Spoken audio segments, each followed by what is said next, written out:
In this video, I'll discuss basic Windows commands in PowerShell. One reason why people tend to get confused by PowerShell, especially when they haven't really worked with it a whole lot, is because it includes many common shell commands that are found in the Windows command prompt. That's cmd.exe, or some people, including me, like to call them DOS commands. Now, under the hood, these are just shortcuts or aliases to PowerShell commandlets. In much the same way Windows allows you to create shortcuts to items, which point to an actual file or executable, PowerShell has aliases, many that ship with PowerShell and map to familiar command names. For example, when you use dir, you're actually running the PowerShell commandlet get-child-item. Let's take a look. So there you go. Now, if I chose get-child-item, we get the same result. Now, interestingly enough, you can also use ls, which is not a DOS command, and you probably recognize this if you work with Linux or Unix at all. That's the Linux shell version of listing directory structure.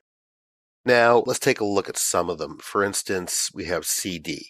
Now, once again, these are aliases that map to some other functionality that's built into PowerShell, some commandlet. So cd, which we're familiar with in DOS as change directory, if I put in 2 dots, that'll take us back one step in the directory structure. Now, cd is actually mapped to, or an alias of, set location in PowerShell. And let's go ahead and use it again, change back into our administrator folder. And actually what I'll do is show you how that works. So instead of using cd, I'll use set-location, and that'll take us back to where we started. Now, there's also make dir, or mkdir. That's a common DOS command that in PowerShell is an alias of new item. Let me just clear the screen here. So there's make dir. We also have move. Now, move is move item, so that looks like this in PowerShell, move-item. We have rename. This is rename item in PowerShell. REN for rename is a DOS command. And then things like delete or del, rm, and rmdir, all DOS commands for deleting either files or folders, directories. And those are all mapped, those are all aliases of remove-item, like that. We also have copy or cp, and that would be mapped to copy-item in PowerShell. And then another common one is type or cat, both different DOS commands, and those are aliases of get content in PowerShell. So as you can see, they all have the same functionality. They all work the same. And you might ask yourself, why is it that those are even in there? That doesn't it make sense to have one rather than try to muddy the waters with various different commands that actually map to commandlets in PowerShell? And I think the best answer is that Microsoft recognized the idea that there might be a transition for people who are eminently used to working with, say, Linux, Bash, or something like that, or the DOS command prompt in Windows. And so that gives you that comfort zone. And, there's also the idea that when you're working with these commands, often there's a typing issue in terms of what's easiest for you, what works, what's intuitive. And, you might even mix them up a bit. You might actually at first start using your familiar DOS commands. Later on, you might start to transition into PowerShell commands, but still draw upon them, really depending on what instinctively you want to do. But it certainly is important to understand how these map as aliases to PowerShell commandlets. And also, it gives you that comfort.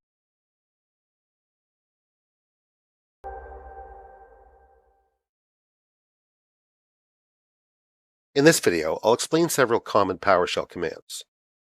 Now, PowerShell commands, or commandlets, use a verb-noun structure, and that verb-noun structure is quite common and quite consistent throughout the entire set of PowerShell commandlet names.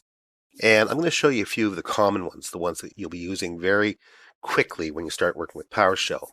And it's important to note that there are long names and short names for PowerShell commandlet names. So you have your long name, like get location, and you have a short version, which usually uses the first letter of each of the verb and the noun. So get location would be GL. So let's take a look. So here's get location. It's always separated by a dash. And that shows us the current path. But if I use GL, it has the same effect. So that's great because you can really get around quickly in PowerShell by understanding that relationship of how the short names work. Now, let's go ahead and change our folder or directory. So set dash location, C /new. And that puts us inside that directory. Now, I could have used SL, so just keep in mind that that rule applies to that command as well. Now, at this point, what I want to do is list the contents of the directory. And so let's go ahead and just list it, the ls command. And you can see there's a text file in there, just one file. Now, what I'd like to do is move that item. So you use move-item or just mi and text1.txt to C. Now, if I list the contents again, you can see that the folder is now empty. So if you wanted to create a new item, you use new-item or just ni, and I'll call this one text2.txt. And there you can see it created the file, and it automatically shows us the contents of the directory as well. So we can see that it's been created. Now finally, I want to show you remove item. And again, we can just use ri. And if I list the contents of the directory, you can see it's empty once again, so we've deleted that item. Now again, remember that there are aliases that you can use that are more familiar to you, such as the DOS type aliases for making directories, creating files, deleting files, del, and so on. But that's just an actual example of the real, true PowerShell commandlets. And it's a great thing to be able to understand that you can use the first couple of letters or the first letter of the verb and noun combination to use a short version of those commands.